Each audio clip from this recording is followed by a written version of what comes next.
warahmatullahi wabarakatuh. Saya akan membawakan beberapa album saya. Semoga semuanya ingat semua.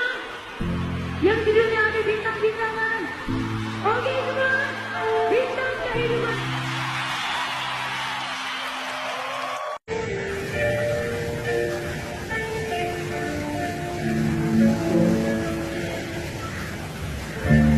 Jenuh aku mendengar manisnya kata cinta, lebih baik sendiri.